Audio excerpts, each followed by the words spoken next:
appreciate your transparency you were sharing. You know, the fun times, the challenges, and just to get the insight from your perspective of the marriage. So before we kind of go into ultimately why, you know, the marriage or how the marriage ended, what were some of the best times, you know, the fun moments? For sure. So, man, honestly, just having someone, first of all, having a woman who loved the comics, but especially Marvel as much as I did. So I love when a big movie would come out. Yeah. Like I said, our very first date, we had matching T-shirts to go to Age of Ultron. So when the movie would come out, we're both excited. And we're both like, what do you think the plot is? What do you think this is? Having those conversations and being able to be a nerd with your wife, you know, that's cool. which is like, that was especially cool. as a black, like a blurred. Yeah, and then like coming home, like my favorite aspect of like just having dinner with her. Like, and we'd be watching our favorite shows. So I love to do the Marvel stuff, the bigger things. But I love just having dinner with her, and we're watching The Flash, or we're watching some show on Netflix, or we started watching Bleach because I got to watch an anime. So we started watching Naruto, Dragon Ball Z, and we actually went through all of Bleach. So being able to share that with somebody, those are amazing things. Seeing God move through her life, like that was amazing. Like again, like she had just had another student in her class who tried to go through the process of getting licensed, although they're out of state, and they told her no. And then, but to hear her story be different, to her the fact that there's like, okay, just take this class. Now you take your class, you can take your test. She passed the class first time around, passed the test first time around, and got licensed. And I remember during that time frame, I remember praying like, I don't know how God's gonna do it, but He will. So hindsight 2020, when it happened, I was like, hey, I didn't know how it was gonna happen, but it did. And I was happy to see God answer that prayer and God move through her in that life, in that manner, because she's an excellent counselor.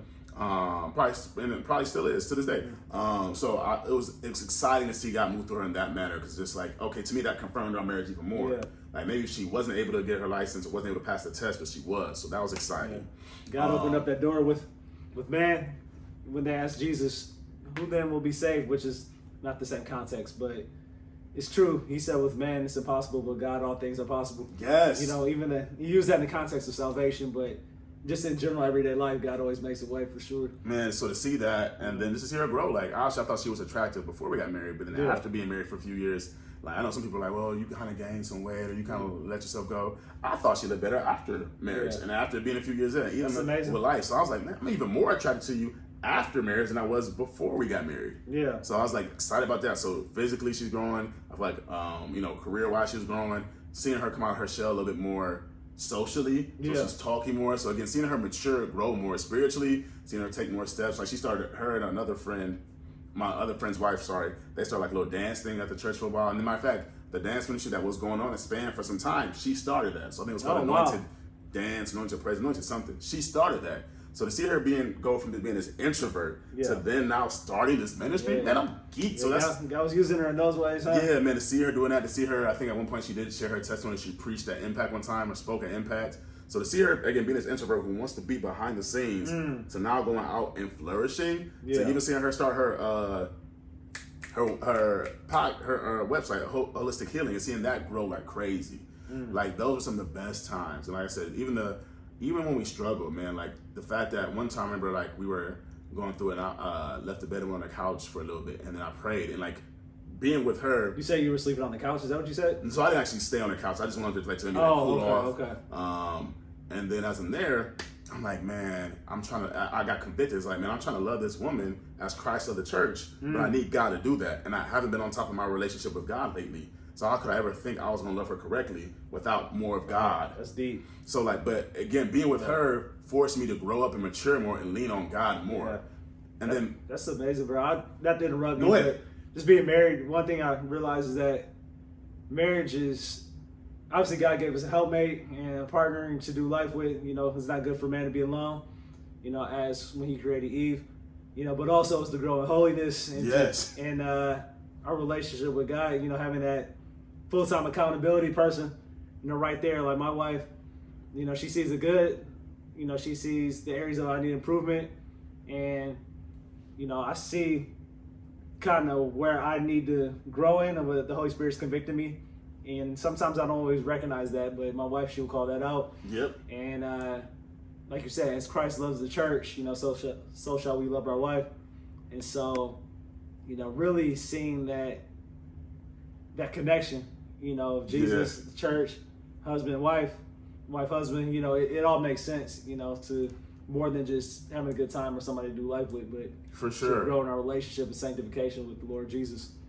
Yeah. And it has like someone always be your hype partner. So like if I had some ideas for a sermon before I preach, running by her and like hyping me up, telling me that's good. Even after I preach, I feel like I didn't do that good. Oh no, you did good. This, and this. Yeah. Like you got a forever partner. She's supportive. Yeah. Yeah, exactly. her supporter. So like those are some like the best times. Or honestly, spending time with her family. Like going up to Michigan. Mind you, I'm a huge Ohio State fan. So watching the Ohio State Michigan game, like, I still remember fond memories. Like her mom would have me weak. Like when Michigan didn't do a play right or they messed up. Like just her mom's energy, man, was to die for. I loved it. Yeah. So then, like I said again, mind you, I'm cheering for Ohio State, but still enjoying it. Like her side of the family, to this day, honestly speaking, especially her parents, still cool people to me. Yeah. So there's no beef, no bad things I'm saying about them, but like they really died. And those really were like her brothers were my brothers, my sister, her sister. So I think I enjoyed it when we would travel for the holidays to spend time with my family and spend time with her family. That's the fun part, bro. Yes. Spend time with the in-laws, especially. I couldn't imagine being married to somebody where your families just don't they don't like you or support. That would make it even more tough. But like you said, going up, spending time. My wife and I, we're both from neighboring cities in Michigan, so it's convenient we get to see everybody. But man, just that community and that the family that you get too. Man, what man? It was lit. Going to 2 houses for Thanksgiving. I mean, twice. So I think those were some of the best times for real. Even the times of traveling back and forth would be long. Like when we would travel from here to Toledo, but then we go on to Toledo to Michigan, and then Michigan all the way back to Akron. Those car rides where we would have conversations, we were just talking like, yo, I can really just talk with you and just to be transparent. Like some women, for me, it's just like the best you can offer me is sex. That's the best. That's the most I can see you giving me. And then after that, I don't want anything to do with you. But to be with someone that's like, yo, I actually just enjoy and crave your presence because we can have conversations and just talk. And obviously that's why I want to have sex with you, but we can just talk too. Yeah. We can just have that. And it's nothing better than, I put on Facebook the other day, like a woman that genuinely loves you. Yeah. Not always in a romantical way, but obviously in this context of a spouse, it's nothing better than that love right there, man. For real, a woman that really holds your back. Man, what? Has your back and will hold you down. Man, that's amazing, bro. But just kind of moving the conversation, man. So I appreciate you giving the balanced perspective. So the question that people may want to know, so why did it end, man? Why did the marriage end? So perfect. No, that's a good question. And there's a good segue to it. So honestly, the marriage ended, and I'll talk about what Izzy did wrong, what Izzy could have improved on. And I kind of talked about it. Like I was just so busy and so focused, and you could probably even say obsessed with planning this church that I didn't always give to her what she needed. And especially with her love languages being, at least at that time, they could have changed, but at that time, quality time and physical touch. Where you're not getting a whole lot of physical touch if I'm going to work, gym, Impact, VOT, or now I stopped VOT, but now Impact has a praise and worship team, so I'm doing Impact praise and worship team. Span has a basketball team, so I'm helping out with Span's basketball team, so that means I'm going to those games, or we have practice at church on Sundays. Yeah. Doing stuff in Toledo sometimes, because we had events where we, start planning Span Toledo, so you're really not getting no physical touch, and you're really not getting no quality time. Yeah. Now, in her mind, I understand. She's like, oh man, he's neglecting me, he's ignoring me, so it's just like he must be. Were you aware that you were doing all this to the detriment of you not spending the quality time with your wife? Like, what was your mindset and mentality at the time? I know you said you were really top priority was to like plant this church. Why was that so important for you more than just everything else? Because I think everything, in my mind, everything else got better when I planted it. So again, going back to now really seeing how hard it was for her to move and uproot her life here. Well, you know what? Her life will get better once I plant this church. Once I plant this church in Toledo, you know what? Detroit's now no longer 3 hours away. It's 45 minutes to an hour away. Yeah. Or then again, if we could plant the church in Toledo, but then we could live in Sylvania or somewhere even closer, or maybe even live in Detroit. So then now you're closer to your family that you left, closer to your friends that you left, and your community. And now maybe it's easier for you to counsel or find jobs that pay more because now you're in a state where you got your original degree from, your license from. Because Ohio State is one of the hardest states to get licensed in as far as counseling is concerned. I didn't know that. Yeah, and one of the most difficult. So even though her journey was blessed to be able to do it, it was still a lot. And it's just like, okay, if I get you back home here, you know why? This works better because Israel right here, I can't give you a career. Yeah. I can't give you friends like you have back home. And I can't give you the family you have back home. Now, we can make babies all we want to, and we can birth a family, but it's still nothing like the family you came from. Yeah. Now, me, I'm not as far away from my family as you are, because at that time, both my sisters live in Cleveland. So I can see my sisters from time to time. And then Toledo's, even though it's 2 hours away, it's not as far as Detroit is. Right. So I can go see my parents easier or quicker than you can go see your family. So for me, although it doesn't make sense saying it out loud now, back then my mind said, okay, just get this church planted, get all this, then you guys don't have to be out here. Getting the church planted with established roots and everything else will fall into place. Yes, that was my your thinking. mindset. Did you ever get the church planted or? So that happened, or that kind of fell off more so due to COVID, then we had a church split. COVID is everything. Okay. Yeah, COVID church split, and then later on, like I said, we went through that. So that was happening. At the same time, again, we're going through some of our own issues as far as just marriage, and I think we're really just going through growing pains, honestly speaking, because at the end of the day, I didn't want to get divorced. I tell people this, I'm okay saying this, I got left, I got dumped, whatever, however you want to say it. So it was not mutual. It's not. You didn't file for divorce? No. Okay. I mean, we went there and signed the paperwork together, but I signed it because that's what she wanted. Gotcha. And I wasn't gonna be able to do to drag it out for like 6-7 months, a year or so like that. So how'd you feel? Like, were you blindsided? Was it obviously in retrospect you can see there's different signs leading up, but did y'all have conversations about, hey? So we had conversations, so she brought some stuff to my attention. One, like, okay, we need to go on more dates. I need more attention, stuff like that. Yeah. And I didn't do my best then and there, because at the same time we're having this conversation. It's like You're 2020. doing a little bit of everything. Yeah, so I'm doing a little bit of everything, but then also we're both dealing with COVID. And we're not having COVID. Well, I actually did catch COVID in 2019, but we're both dealing with COVID. And so mind you, COVID happened in 2020. Our church split in 2020. So now my core is shaking too, because I'm like, yo, what happens to me now? Because now we had 2 campuses. We had one in Cleveland, one at the main campus. So I'm like, what happens to Israel now? What happens to my call? So now I can't plant a church in Toledo because y'all can't get along? Fam, that's messed up. Dang, bro. So all that happens, and mind you, at the same time, COVID, church split. So now I'm worried about a call. At that time, my wife loses her job and gets fired.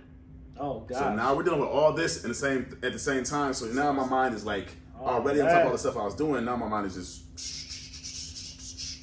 on top of my, I have my own family issues with some of my relatives not getting along. So then we move further on.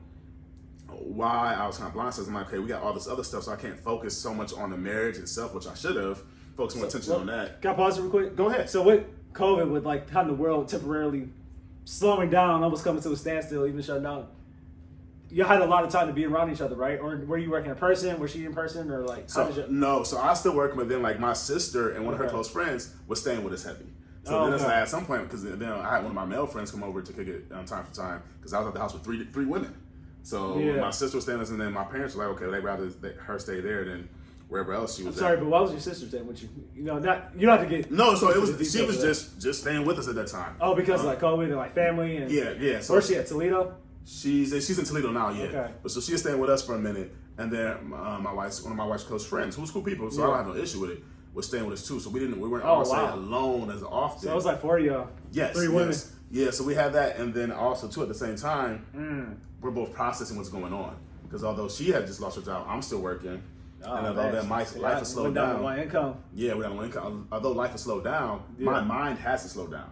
So I'm still thinking about planning a church. Still thinking about what to do now. And at this time, most people have no idea about this, but my pastor was going to put me in a position at another church to serve as essentially temporary pastor. So there's a church that reached out to my pastor, Glass at Span Ministries, and they were in look of an interim. That's where I'm looking for interim pastor as they search for a pastor. Okay. So I was one of the names who was thrown out there that, okay, so one of our elders was supposed to go there, Elder Coran at the time, I believe, he was going to preach. I think he did preach, and he was going to kind of survey the church. And then before we had the miscarriage and before, this is a divorce, I was one of those people who was going to go, he was going to consider to go to that church and serve as an interim pastor. I'm sorry, this is big. You got miscarriage during this time too?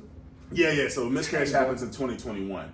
So again, is this the 2020? Like when you talk about interim pastor, is this 2021? So that's 2021. Okay, what's 2021 now? That's 2021. So like again, man, I'm sorry about that, bro. Thank you. So like all that happens, all that stuff in 2020 happens. We have a little bit of an issue with marriage. She goes to stay with her parents for a little while, but comes back. We work that out. We're going hard, and then towards the end of 2020, now we're starting to have. We're not starting to have, but we're. Like you said, she stayed with her parents for a little bit, just with all the emotional stuff. Yeah, we had gotten into an argument. Okay. For sure. About something. Yeah, I know I'm interrupting you, but I just kind of. No, you're good. Going through that, yeah. No, you're good. So we had gotten into an argument. Something small. We both said some low blows. I'm gonna be honest. My low blow was probably way worse. Yeah. We don't need to get into specifics, but anyway, y'all had a big argument. Yeah, so that happened. Well, like I said, we ended up reconciling. She came back. It wasn't even that long. And then, like I said, towards the end of 2020, November. So at this time, we're not like, we gotta have sex every day because we're trying to get pregnant, but we're not trying to not get pregnant either. Like, we're not using contraceptives. At that time, she wanted to stop. Eventually, she let me know that she wanted to stop trying to have kids. Stop trying to get pregnant. She wanted to focus on our marriage, and she felt like our marriage was in a good state. It was not in a good state, and she wanted to improve that at the time? Before trying to bring in kids? Okay. Yeah, so she wanted to do that, and so then eventually we started getting engaged in counseling. Now, I didn't want to necessarily stop trying because we had been trying for like 14 months and couldn't get pregnant.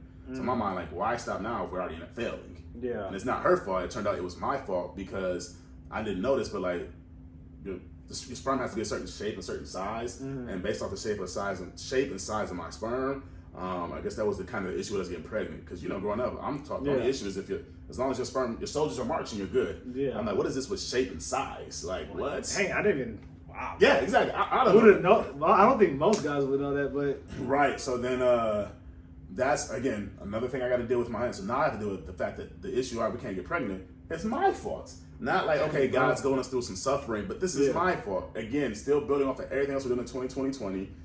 COVID, church split, she loses her job. Bro. So all these issues combined at once, huh? So then, somehow, anyways, we end up getting pregnant. Well, not somehow, obviously, we're doing married stuff. We get pregnant, and so then I'm like, oh, this has to be God then, because y'all just told me that I was gonna have to probably I was gonna take some type of medication or some vitamins to help change the shape or size or increase it, and we had to look at some possible other ways, such as I don't know, like in vitro or something like that. That was gonna cost like up to like $1,000. So I'm like, dang. So then that happens, and then the miscarriage. So then we have a miscarriage, top of 2021, like March 13th or 14th. Then by the end of that month, she lets me know, like, hey, I want a divorce. So it was more so like, hey, I'm gonna go to my friend's house and fast over this. But then it came back like, hey, I want to move this way. I don't want to continue this marriage anymore. Dang, bro. So wow, that's a lot to process right there. You said a lot, man. So like with COVID, that's that's the issue in itself, right? Right. And then from there, it was you're trying to get pregnant, and then the church split. I know this is not in order, but just no, you're good. You're good. Having some marital conflict. Yeah. But then issues of getting pregnant, and then she gets pregnant, and it's a miscarriage. Then on top of that, everything compounded together. She hits you with the devastating news of she wants a divorce, huh? So what was that like for you? I mean, obviously one can only imagine, but it was the straw that broke the camel's back by far, easing away. So I'm sorry to hear about the divorce and everything going on with that 2020 to 2021 year, man. It seemed like it was a lot. So when you received the news that she wanted a divorce, what was that experience like? What happened after that? Like, how were you able to, process that and just deal with it?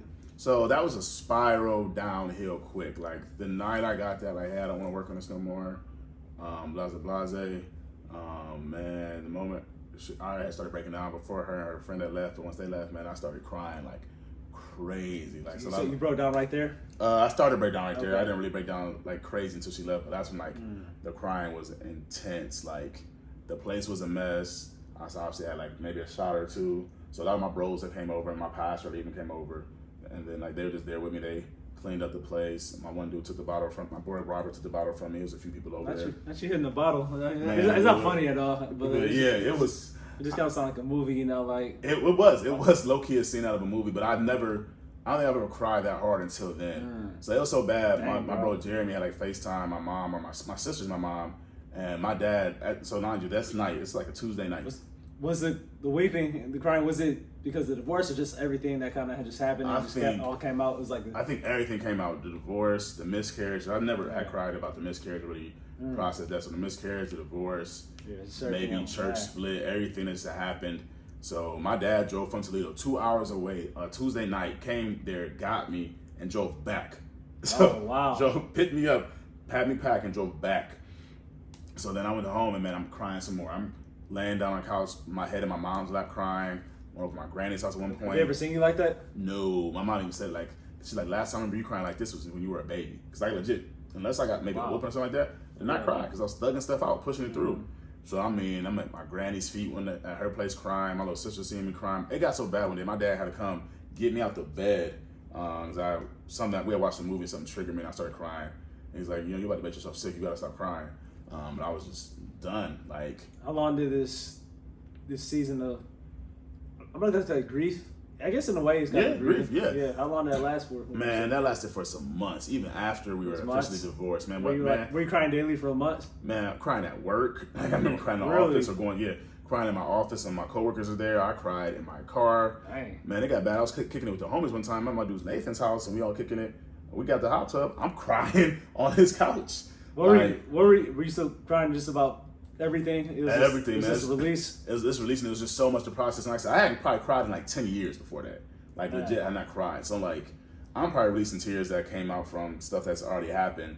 Dang, bro. So, yeah, I'm crying all the time. I think the last really big cry I had was in 2022 when we went to see Black Panther, Wakanda Forever. Man, I broke down after that movie. I'm talking about the movie's over. We're outside of the theater, but not outside the building. I got my little Kangs. I got this outfit. Man, I was sunk down to the floor, and I'm boo-hooing, crying. You was on the floor, like... Man, on the floor crying. Jeremy's here. Andre... What was it? Was it the movie, or was it just... It was relatable what was going on in your life? It was relatable what the movie was going on in my life. So in the movie, what was going on in my life. Because to see Shuri go through much stuff and process, like, yo, her dad died a little while ago. Her brother was gone, came back, got killed because, Chadwick Boseman's not here anymore. Then the village is attacked, and her mom dies. She didn't get a chance to breathe. And people are probably like, she needs to rest, but she can't rest because now she has to make a decision on what happens next. And I felt that because that's what happened to me. From 2020 to 2021, blow. People are like, man, just rest. How? I can't rest because I keep getting hits. It's like everyone has a plan of how they fight until they get hit. Wow. And I did not stop getting hit. So to see that happen on live screen, somebody can relate, somebody knows. Because she couldn't slow down and stop because she had to make decisions and she couldn't just rest. And I was like, yo, that's me. So to see that portrayed killed me. So that was probably the last time I had a big cry. Can we pause real quick? Yeah. Shout out to your community and your friends and family, bro. Yes. God sent through me your life because without them, who knows where you would have been. Man, I was telling I contemplated suicide like crazy. Like, it's like, dang, bro. And I for somebody, people who don't know, like you're not a soft dude. Like you, big and muscular. You're a manly man. Like, so for you to be in that state, bro, that's just. Man, it was so hurt. So shout out to my community because they helped me in that state. But man, like at first I could never comprehend why someone want to take their own life. But man, to be crying so much, to be hurt so much, man, I lost mad weight. What was your relationship with God like this? I mean, we'll explain that, but then like your relationship with the Lord, like, man, we were after explaining like kind of the side effects of what you were going through. Was there some depression? For sure, because I was just like, God, how could you leave me here? Like. Yeah, it was my fault for going so hard for the church at some point, but I was doing that because you placed that call. I asked to be a pastor, and at one point growing up, I asked like, God, can I please be a pastor? I may have asked you to make me a little bit taller so I could be a football player. I may have asked you to let me run a track, but I never asked you to be a pastor. So you let this happen to me, your boy? Bro, we got beef. So I was depressed, upset, disappointed. So you're upset and kind of angry? Yeah. What you say? Not upset, but disappointed? Disappointed for sure. Hurt because it's just what's the point of me doing this now? I lost the closest I ever got to having a family. I lost a child, lost a wife. God, what am I doing? And I lost the church I was supposed to be planning because now the church split happened. I literally have nothing to live for. So it's just like, why don't I just drink myself to death? Or, I got a rope in the car. I can go do this. Like, I already had my goodbye letter written away in my head. Like, it started off with be like, hey, sorry that I wasn't strong as you. Because my dad went through a divorce before he got married to my mom. I was like, I can't do this. Sorry to my sisters. The enemy was attacking your mind. Man, what? I was saying sorry to Janae and John. Sorry to my sisters because I can't be here to protect you anymore. Sorry, Mom, I couldn't keep pushing. But it's just like, I can't keep. This is the worst hurt of my life. And to lose the friends and family I had, it's just compound hurt. Like I said, blow after blow after blow. Think of a boxing movie, Michael B. Jordan's Creed. Like, I didn't get in boxing for a reason. I got in track because I get a break after an event and I have to go to the next event. I didn't get no break. But what was so amazing, how I really experienced the gospel in this moment, is because my community, man, loved me at my lowest moment. And they gave me love that I couldn't give back. And that's one of the biggest things I think is so great about the gospel is God gave us his son and Jesus gave his life. Amen, and they gave something that we can never give them back. Wow. I can never pay you back, God, for giving your son. First of all, I can't even have kids. Yeah. So I can't even give you a kid in exchange for you giving me a son. And secondly, any kids that I do get to birth can never do what your son did for us. Yeah, amen, brother. So that everyone in there loving me where I was at that low moment, little things from Elder Coran inviting me out to go to a track meet so I'm not alone. Minister Jason invited me out to eat. Jeremy and Andre, Lisa, Nathan, the whole crew, like, make sure I'm not alone. Man. Obviously, my sisters and my parents, like, checking on me. I remember for a period, my dad and my sister and my granny would call me almost every day. When I came back home, they'd call me every day to check on me because I was so low. And like I said, this is my little sister. I'm the oldest sibling, but my middle sister is calling me. Baby sister ready to go for war for me in a moment's notice. And like I said, everyone letting me cry, letting me be weak, but not letting that dictate who I am. So again, you guys love me in a way that I can never pay you back. It reminds me of the gospel right there. That's so true, bro. I'm glad you connected all that to the gospel, how they pick you up when you're at your lowest low. Obviously, you know, God, number one. Paul says in 2 Corinthians chapter 12, when Paul was being afflicted, and he was praying to God, take this away, whatever the thing was. He said it was a thorn in the side by a messenger of Satan, unless he would get too arrogant from the revelation he was getting from God. And he's like, God, take this away from me. Yeah. And he prayed multiple times and finally got an answer. He said, my grace is sufficient for you. You know, my power is made perfect in your weakness. And so, man, like, God's grace was sufficient for you and your community, even though you had these thoughts and you were at a point that you've never been that low before. Man, I thank God for, you know, just family and loved ones and the community of that church. But that's why, you know, going to church without the people is just pretty buildings. Sometimes not even pretty buildings, but man, the people, we love one another. Galatians chapter 6, verse 2, it says, bear one another's burdens and so fulfill the law of Christ. You know, so when, you know, man, you experience the gospel in your life, not just words in this book, but how it felt in your life, man. Man, to the extent where, like, one of my brothers, Jonathan, I moved in with him immediately after divorce. And I was so happy because, again, when you go from being married to being divorced, you don't know how to be alone again. I don't care what no one says. So then at least, you know, even though we might not even see each other throughout the day, and obviously we're not married, so we're not, you know, we're sleeping in different rooms, but happens one there. Go ahead. I'm sorry, real quick. I don't want to glaze over this, but you said, and I want you to continue, but before we go that, you said that you in your mind, you already had pretty much like your suicide note. Yeah. You know, already kind of premeditated. What kept you? You know, what kept you alive not to use that rope or not to take medication or drugs or alcohol? Like, what kept you?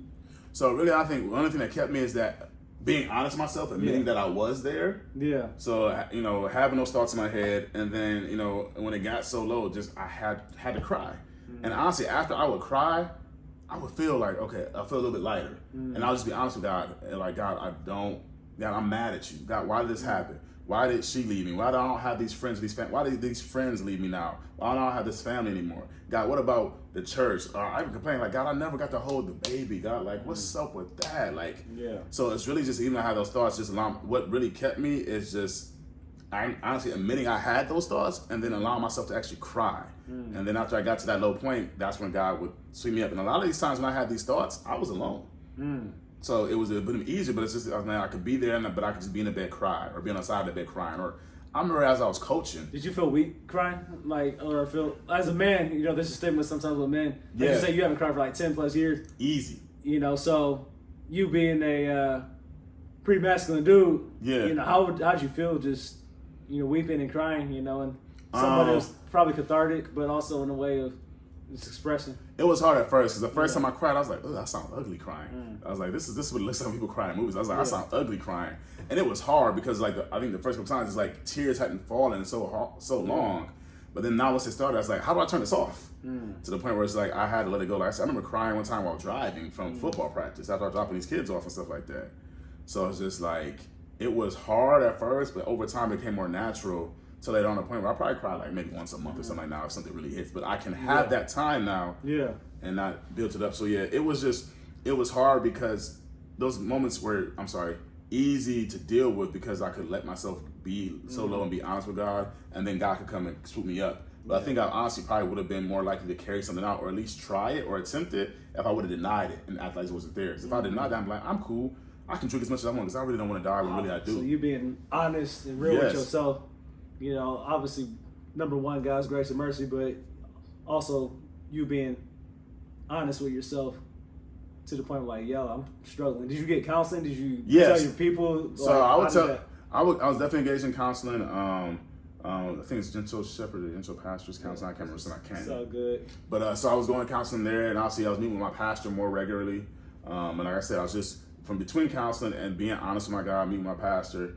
Just had those times with God, like had those times with God, and then my friends. No matter how many times they heard me say, "I'm hurt," and especially when the divorce first happened. Before it happened, like I miss her. Like, I don't want this to happen. But they never got tired of. Or told me, "Get over it, man. Just get over it. Just get over it." I don't know why you feel that way. They let me be weak, and I didn't, because I never needed them to solve the issue.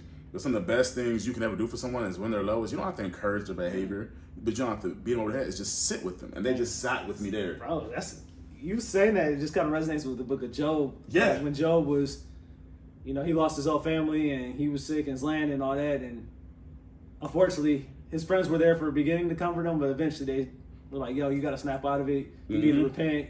You need to figure out what you did with God and get right." But the fact that you had that community and friends and people and loved ones that really just let you go through your process and your journey, and then for them to be there with you, bro, is amazing, man. And I know I'm cutting you off. No, you're good. You're good. But man, I want you to go back to, you say you had moved in with your friend Jonathan after the divorce, and then just kind of how did you get back on your feet, and like where after that, and then kind of where are you now in life? Yeah, so before I got on my feet after that, I got kicked down some more. So mind you, all that stuff is happening. So I moved in with him just again to not be alone, and it was because the divorce moved so quickly. Like she told me in March. Your friend Jonathan to love you to do that, bro.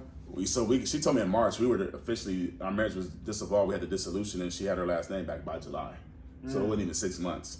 So by that time, like I said, I hadn't been saving up money to put a down payment on a new place and stuff like that. So boom, I'm moving with him. We're living. He has his house, so obviously, he has. Is this like in July or August? Or? I'm moving with him in June. June. Okay. So I'm living with him from June to November. So he has his house in Stowe. So he has his own room, bathroom in his own room. So I got my own bathroom in my own room too. So it's straight. Long story short, something happens between him and his landlord ends up changing the locks. So one day I leave for work. Yes, dude was shady. So one day I leave for work. You leave for work, you just have your stuff for work, your lunch for that day. Yeah. So then after that, we can't get back in the house till Friday. So now I have to go to a Walmart and buy new pants. And what day was this? This was like a Tuesday or Monday. Yeah, y'all couldn't get back to Friday? Yeah, because he had to go to he had to get a lawyer, and they had to have a court hearing. So to get him to give us a key to let us back in, because until a judge told him he had to let us back in, he wasn't gonna let us back in. Dang, bro. Yeah. So where was y'all staying? So he would stay in a hotel. So I went from having staying in a house, having my own room, to I was sleeping on Jeremy and Andre's couch at their place. So mind you, I'm working a full-time job at this time, and I'm coaching football. So sometimes I'm picking kids up and dropping them off, and they have more of a home than I do. And I have a job. So you're in transitional housing at this time, huh? Basically. So I'm staying with my bro, staying on his couch. And then from there, eventually I end up getting my own place, Temper Top. But then from there, so that happens. I'm staying with Jeremy and Andre for some weeks in November, like maybe 2 weeks max, to get my own place at Temper Top. I don't even stay in Temper Top for a whole month. And like maybe before December 15th or something like that, someone stole 2 tires off my car. So I was gonna wake up. Dead serious. That's still on my Instagram page now. What city or town was that in? Akron. That's Akron? I'm at Akron. Like I come up one morning. Matter of fact, it was the Sunday after I preached. I just preached at Span. Me and my homies went out to eat after that. I come back home. I was supposed to go over to my dude's house. I wish I went over there because nobody wouldn't have got hit. But I ended up falling asleep and just staying there. So I wake up the next morning, going to work like I normally do, maybe running a little late, neither here nor there. And I actually got in the car, didn't even notice it, and I tried to put it in reverse, and that's when I know, boom. So I'm like, what the heck is that? So I get out, and I noticed that both the tires on the driver's side are missing. And we in Temper Top, so my car ain't on bricks, it's on rocks. It's Temper Top, is that pretty decent area? Is it kind of a little shady? Okay. So it ain't the hood. Okay. It ain't like, man, kill or be killed. But it's a shady. If you can stay somewhere better, you stay somewhere better. I got you. Anyway. So then that's how the 2021 ended with that. Like, dang, bro. That was like the ice on the cake. So I didn't even cry. I laughed. Posted it on Instagram. Like I said, it's still on my Instagram page now.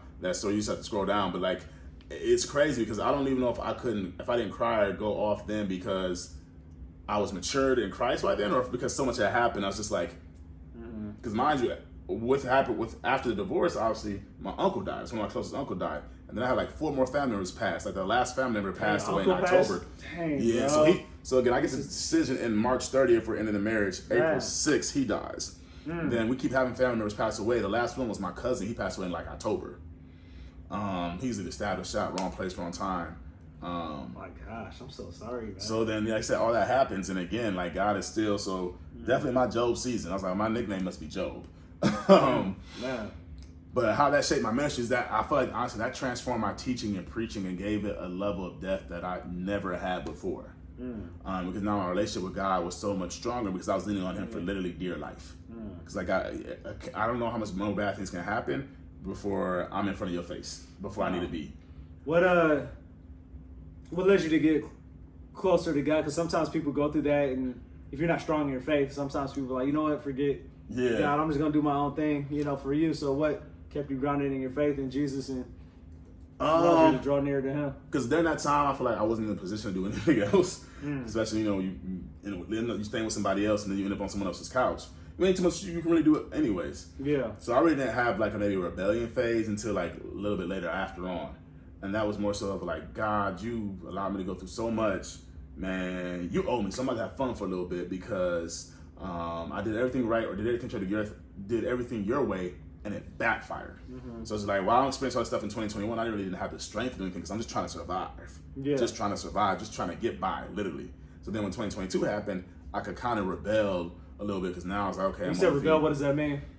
And I just started living for me, for real. Like, I would still go to church, and I was kind of back to what I was pre-college. Like, called myself a Christian, but sometimes I would live as if God didn't exist. That's a dangerous place to be, huh? Man, dangerous place to be. So he's backsliding? Oh, for sure. For sure. No doubt about that. Because in your mind, you're like, man, I've been through so much. I'm have some fun and do what I want to do. Yeah, so if I didn't necessarily have just one woman I was talking to and I was focused on her, I had jokingly tell people during that time I was on tour. I'm like, what you mean on tour? Like, what is an artist doing on a tour? They in different cities and they got different stops, different dates. That was me. Heck yeah, dang, for sure. This is 2022? Yeah, for sure. So then, like, I definitely kind of fell away from God for a period. And I think, honestly, what slowly brought me back into it is just, like... Were you still grieving it? I'm sorry, were you still, like... Yeah, I still have some grieving in this time? Yeah, like, still got some grieving. What was life? Was life still hitting you hard, or...? Yeah, life still hit me hard because then it's like, oh, shoot, it's been a year I've been divorced. And then I think it took me later on, it's like, dang, there's people who were my family members that I haven't talked to anymore. I remember I made a list on my notes. Like, man, there's at least 20-something people who I may never speak to again. I wasn't prepared for that. Why do you say that? Or just because, like... Because the split, the way things ended, oh, right? Dang, yeah. People kind of put it like, some people did it like... You lose your family, too. Yeah, like... his side or her side, nobody else. Not everyone was like, okay, I can be neutral. I can still be. Yeah. Some people weren't. There's a lot of people who were, but some people weren't. And then at the same time, it's just like, God, what's going on with the church? Am I still called to be a pastor? Because you let me lose everything. Everything that passed me by, oh gentle Savior. So what's going on now? Savior. Right. So then, when it slowly brought me back around, it's just I asked God for things like, God, if you call me to be a pastor and I'm supposed to do this out, I need you to help me out. I was like, God, I need a new car because this car. Issues are happening left and right, and I don't have money to keep putting in this. And God, I need a new job because I'm barely skating by right now. So, just to paint the context, you were still kind of doing your thing, still had believed in God, but you were living in sin, Yeah, for sure. But sure. you were still praying to God, like, Lord, bless me with these things. Yeah, so I'll have like spurts where I was going hard for God, then I make on the backslide. Here. So just kind of doing it depended on the season almost, or what was going on in my life at that time. Okay. So then there'll be sometimes I'll still be preaching and teaching. So when I'm on fire, I'm hitting, okay, cool. Did you ever feel convicted about that? Like, man, I'm teaching and preaching, I'm doing this. I would feel convicted if I did it, and like if I was doing that and I had just messed around. I got you. But if I had preached or teaching, I was able to do it, and I wasn't messing around. Then I felt more comfortable because now I'm not a hypocrite because I'm not doing those things. Right. I may have a desire to, but I'm not doing it. Yeah. So I only felt hypocritical when I was like if something happened back to back. Okay. Anyway. Yep. So then I said I asked God for these things, and then He gave me these things. He gave me the car, gave me the job, put me in a new place.